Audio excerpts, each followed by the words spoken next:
Hello race fans, this is Paddock HQ coming at you, giving you a quick short on the first day's practice session.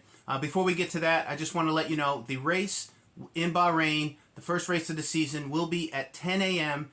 Eastern Standard Time. If you're in the United States, you're on the East Coast, it's 10 a.m.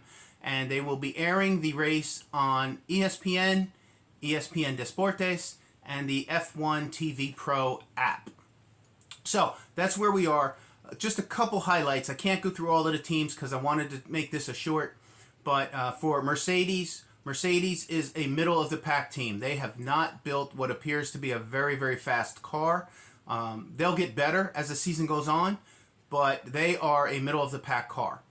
Red Bull, of course, Red Bull is built an incredible car. Everybody knows it. Everybody admits it. And in this race weekend, I expect both of their drivers to finish in the top 3 or top 4 of the, 2 on the podium, or maybe 1, finishing 4th. So Red Bull is going to be there.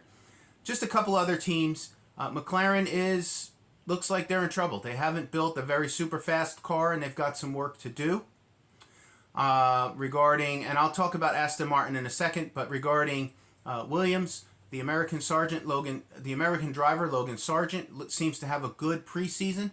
Hopefully he'll have a nice steady start over there at Williams, and we'll see what they can put together. Of course, you got Alex Albon. He may score some points for them as well, but they have some work to do at Williams. And regarding Aston Martin, it seems like the hype is real. They have built a very, very quick car.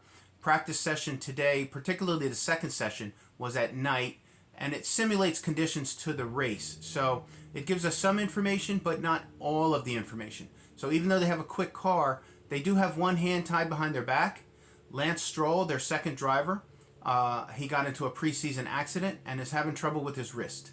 They're going to have to work through that. One, whether they even keep him in the car or not, and go to the reserve driver, or 2, let him race. So Aston Martin has a very, very quick car. They should be very competitive this weekend in Bahrain. So just a couple highlights for you to take away from day 1 practice. I will have another short for day 2 practice, and then of course we'll have the big post-race show after the race. So stay tuned.